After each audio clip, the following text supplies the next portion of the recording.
Welcome to Wario's Woods. At its heart, this is a falling block game. Each round starts with a number of monsters in the playfield, and bombs will spawn at the top and fall down. Your job is to line up 3 items of the same color with at least 1 bomb, and then they will be removed from the playfield. When all the monsters are gone, you can move on to the next round. Extra bombs don't matter. The twist is, in most falling block games, you control the blocks as they fall. In Wario's Woods, you actually control Toad, who runs around the playfield itself, picking up and moving bombs and monsters. As you can see, the early stages move very fast because there aren't many enemies in them. Despite this, there's still a lot of variance in the early game. Each round has 2 possible layouts, and the first bomb can be any of the visible colors and in any of the 7 columns. I have a general plan for what to do regardless of what happens, but some situations will definitely be faster than others. Toad can pick up or set down an entire stack of pieces using the A button. He can also pick up or set down a single enemy from a stack using the B button. If you clear 5 or more items at the same time, a diamond will spawn. This diamond can activate a combo just like a bomb, and when it is cleared, all monsters of that color will be removed, but not any excess bombs. Using diamonds to remove large numbers of monsters quickly is the key to the speedrun. It's important to note that, unlike the SNES version, diamonds cannot be moved in the NES version, so a diamond in the wrong position can cause trouble.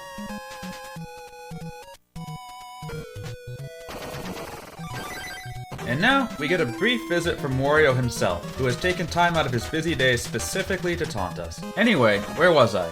Oh yeah, diamonds. Diamonds are the key to the speedrun, not only because they remove large numbers of enemies from the screen, but because they can also remove colors. Bombs and diamonds can spawn in any color still visible on the screen. If you remove all items of a given color, that color will stop spawning, which results in the player getting more consistently useful bombs. Throughout the run, we'll be trying to remove colors as quickly as possible. The worst thing that happens is that you'll be on the way to clear a color, and the game will spawn a bomb of that color just before you clear it, keeping that color alive to get in your way. I call that a resurrection. Here's a great example. Now that we are starting to have more colors, I go out of my way to rearrange the level and gather up all the pinks so that I can clear them all in one combo and create a diamond. Unfortunately, the pink bomb spawned before we could clear it, which leads to a second pink bomb spawning before the orange we need to finish the level. At the beginning of the game, the bombs spawn and fall slowly, but this speeds up as the game goes on. We can hold down to make the bombs drop at maximum speed, but this also spawns more bombs. When you start holding down, there's a cooldown before the next bomb spawns, but if you keep holding down, they will spawn at max speed until you release it. In the early game, spawning too many bombs can make it very difficult to clear colors, so we want to be very careful when we do this. You also can't move while holding down, so you have to pick your spots carefully. You can also buffer down before the level starts so that the bombs spawn quickly out of the gate. In this stage, you'll see our last 2 methods of movement, which we've certainly used already, but I haven't had time to call attention to them. First, if you're holding a stack, you can press up to drop the stack in place and teleport Toad to the top. Toad can run up walls, but this move is a much faster way to climb. Second, if you press A or B while holding down, Toad will kick whatever is in front of him. It will go forward quickly until it hits something or falls. This is much faster than carrying the item over there.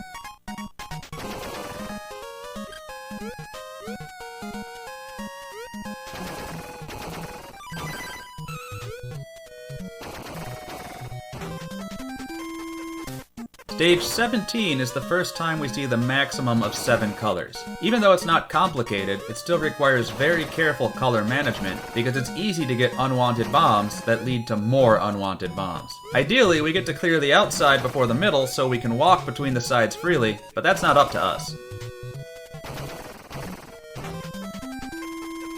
Here we see our first advanced monster, the dark blue color changer named Dovo. It's indicated on the monster legend on the left by the question mark icon. After one hit, it will change from dark blue to light blue. It will take a second light blue bomb to fully remove it from the screen. In more complicated levels, getting the first of the 2 colors off the board is a high priority. By the way, the round monsters on this level are called spuds, and the rabbity ones are called squeaks. This is all real, I looked it up in the manual. The angle shape of the pink enemies here is a really nice way to get a quick clear with 1 bomb. As with many games of this type, having the vision to find such combos quickly is key. And right on cue, Wario's back to briefly taunt us once again. These next two stages are pretty similar. Both have 5 enemies in several colors, which is a really annoying number, because typically you'll try to get 4 enemies and a bomb aligned for a diamond. But here that will leave an orphan, which will take an additional 2 bombs to clear. 3 and 2 will clear them all in 2 bombs, but without a diamond. Getting all 5 together clears the color and yields a diamond, but takes a lot of digging. Choices, choices. In a real marathon, this would be a great time to read donations for 2 levels or about a minute. But instead I'll take a moment to tell you that the third standard enemy type, shown in blue here, is named Fuzz.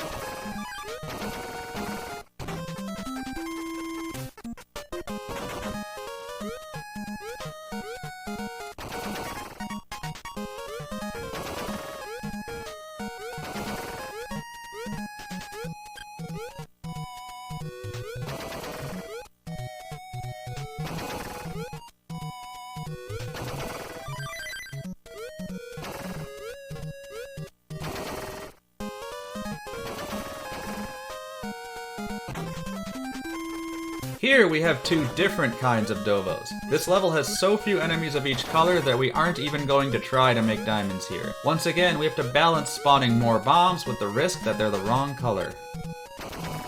In the top left of the screen, the game shows Gold 10 0, and in the bottom right, you'll see CR 0. What do those mean? After each level, gold coins will drop from the top of the screen. Right now, it would drop 10. As we progress through the game, the starting number for each level goes up, but if we take too long on a level, the number will go down. More on that later. The bottom number is how many of those coins we've collected. Once we collect 30 coins, we get a continue or a credit, as shown in the bottom right. We haven't collected any coins so far this run because we aren't at any real risk of having to use a continue in the 50 round category, even in a marathon setting. In the 99 round category, that's a different story.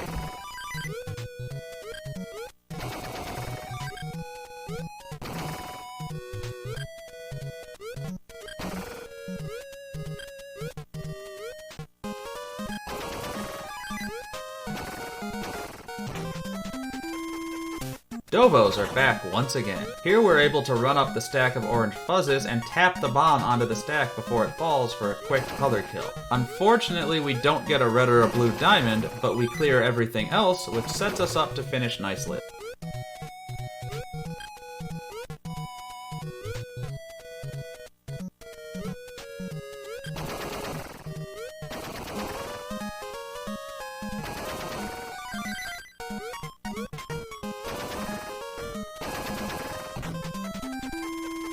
In this pattern, we've got easy red and blue diamond setups, but we do have to hope that we get useful bomb colors. The worst diamond to get is one that has no monsters left. The second worst diamond to get is one of the color you just cleared, because there are usually fewer monsters of that color left, and they aren't anywhere near the diamond. I call this a diamond back, because you cleared a color and it gives you the same diamond back.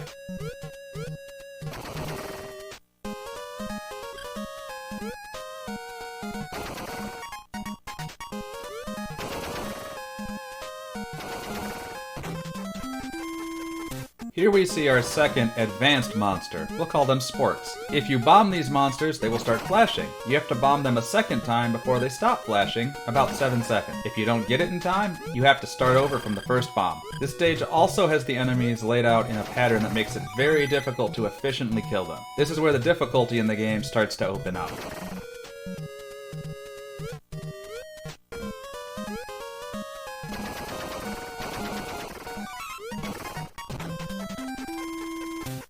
This is a bit of an eye in the storm, so these next 3 stages, for about a minute and a half, would be another great time to read some donations.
Stage 31 is another relatively difficult level, featuring colors that are spread far apart, and not one, but two types of Dovos. Here, we get some orange bombs early, which leads to the easiest diamond setup in the level, but unfortunately, because we got flooded with 3 orange bombs at the start, we got the orange diamond back, wasting it. We are able to get a quick angle clear on the red Dovos, and then force a diamond from the blue ones.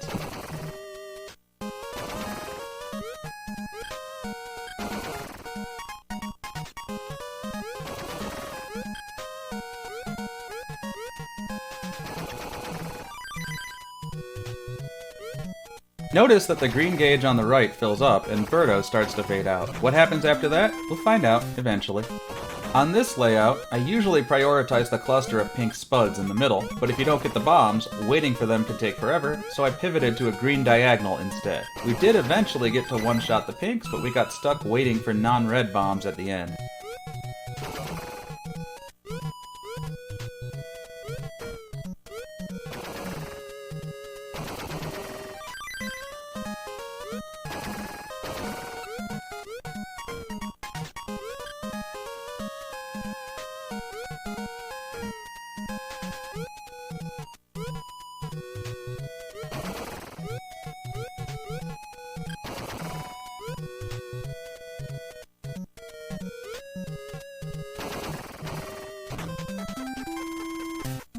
The stacks are starting to get higher, but the game still gives us a lot of good diamond setups. Here, there's a lot of diagonals. The first useful bomb is orange, and from there we're able to clear some colors.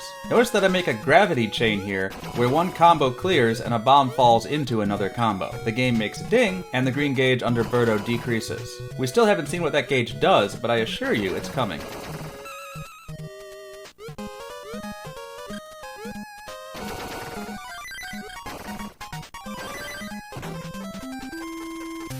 In this layout, there's 2 really good pink setups, if we can get a bomb. However, the game has other ideas, so we'll clear out what we can without disrupting the setups. When we do get a bomb, we'll prioritize the diagonal setup because the vertical one won't get disrupted as we work on the rest of the level. Getting a pink diamond isn't very useful, so we'll prioritize turning the second set of pinks into another diamond, even if the pink diamond is keeping the color alive.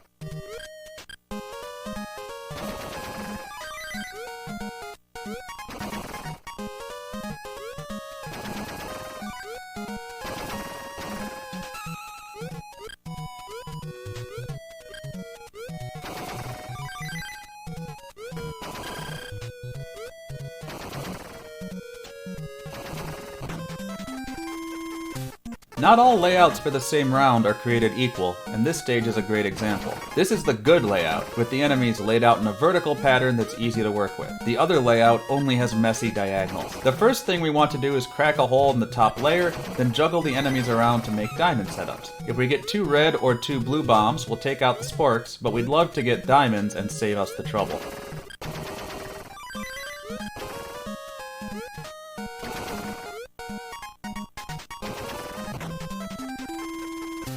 These next 2 stages, or about 1 minute and 15 seconds, would be a great time for more donations.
Here we finally see the last type of advanced monster, diagonal only. These ones are named Beaker. As the icon indicates, they can only be cleared with a diagonal combo. Note that this only applies to the monsters. 3 or more bombs in a horizontal or vertical line will still explode. We can take advantage of this to create diamonds from a horizontal row of bombs, which can be useful when the diagonals are the only monster left.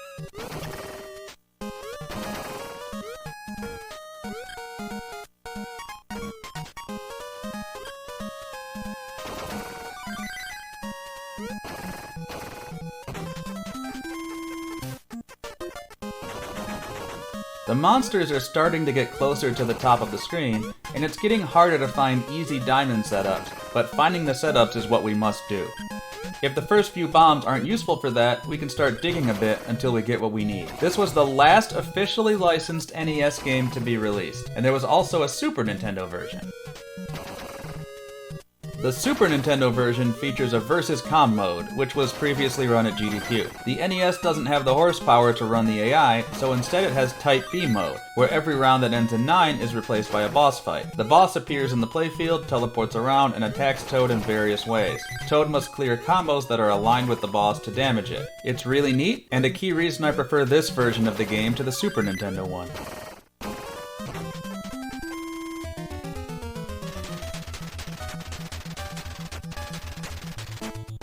This stage has a lot of different colors, and only 4 or 5 monsters of each. Worse, they're all spread out. Usually I focus on taking the colors out in sets of 2 and 3 until I have enough cleared to find a diamond.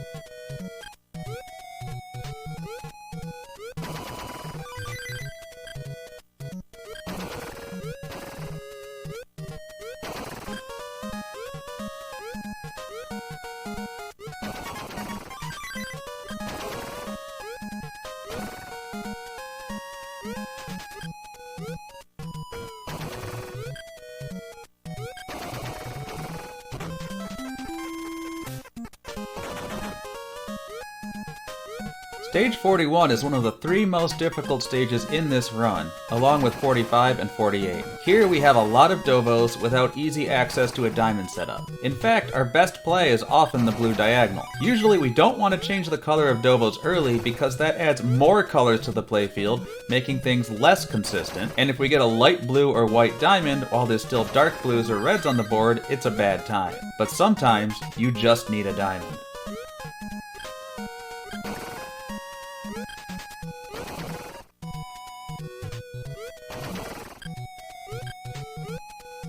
This time, our green gauge runs out, and we finally enter Wario time. A few things change during Wario time. First, the fairy is replaced by a bat. Bombs still spawn, but the bat also spawns more monsters. Like the bombs, these monsters can be of any color still on the board, including colors that are down to just bombs. This is another reason why it's so important to remove colors, even if there aren't any monsters left. Second, Wario occasionally slams the screen and causes the ceiling to drop. This reduces the available space to work with. We haven't come close to seeing it, but if the screen fills up completely, the player loses. The ceiling can be raised by making a horizontal or vertical combo bigger than 3, or a diagonal combo of any size. Third, the gold counter in the top left drops by 20%. If you stay on Wario time long enough for the pink gauge to fill up, the game will go back to Birdo time, but you'll lose another chunk of gold. During Birdo time, gravity chains reduce the gauge, but during Wario time they actually fill it up, bringing you back to Birdo time quicker. On stage 42, we were able to get all 6 blue enemies to the same level to get a quick color kill, and then chase that with a light blue diamond setup. Unfortunately, those diamonds weren't very useful.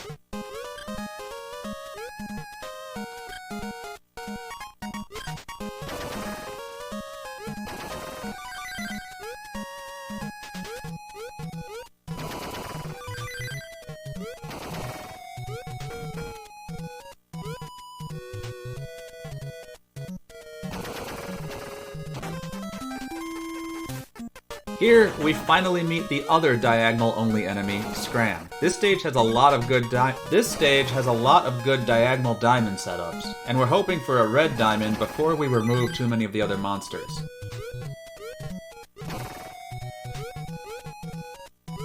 The green kill here is too clean to pass up.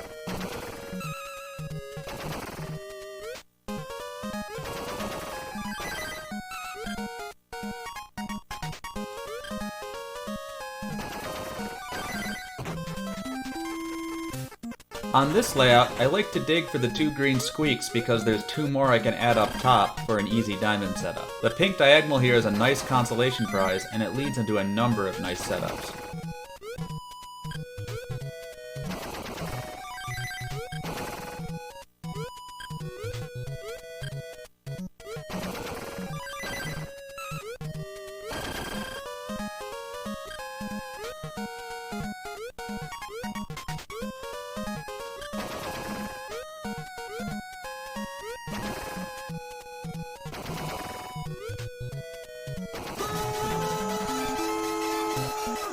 Here's the second super hard stage in this category. With this pattern, we're going to dig the orange spuds on the left and hope for a diamond to reveal the sporks. Once again, the pink diamond is a nice consolation prize.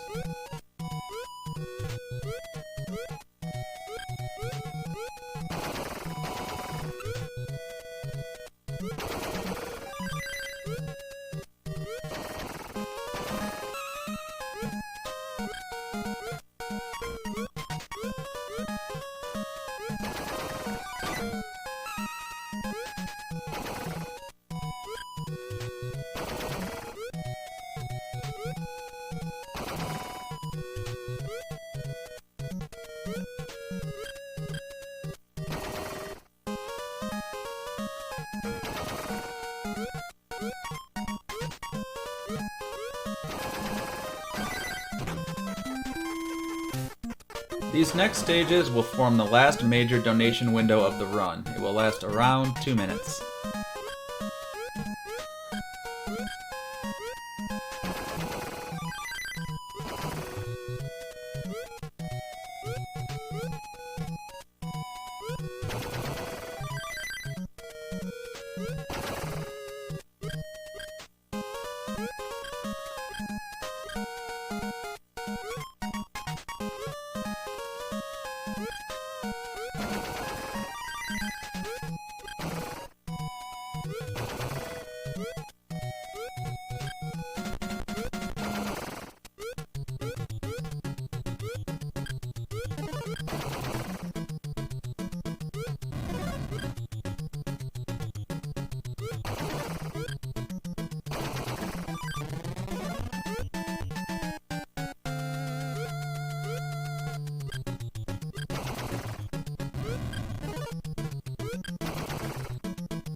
Now, the hardest stage of this category. There's a ton of dobos and diamond setups are hard to find. Typically, I dig the center for the orange and pink fuzzes. The dobo setups on the right are available in a pinch, but you really want to avoid adding white and light blue to the mix because your odds of a good diamond drastically go down. Sometimes you just can't avoid it, and that's exactly what happened. Regardless, I am able to get rid of red and dark blue before Wario shows up and spawns more monsters, which is the most important thing.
After weathering stage 48, we have 2 more rounds to go. These are comparatively easy, with simple monsters and somewhat easier diamond setups depending on which pattern you draw.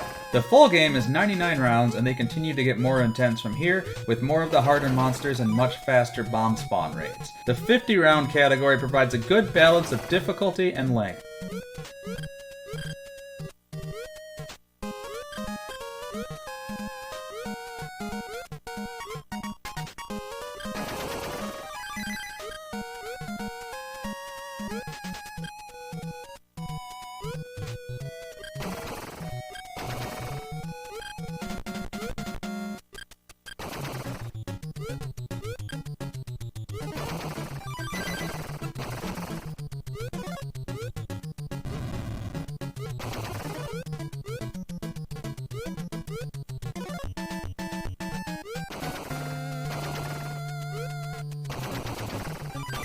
And now we enter the last cutscene of this category. You'd think this would be a great point to end a partial game category, but for whatever reason, we have to complete level 50.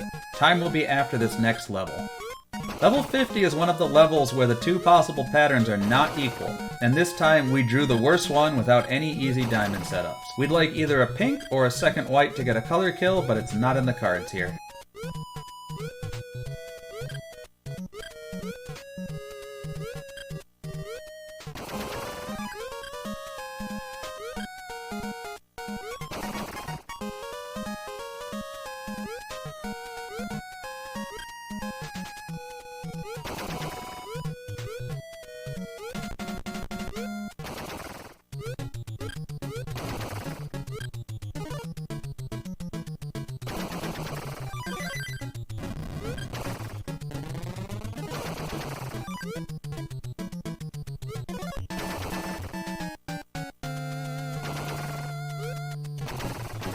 And that's time.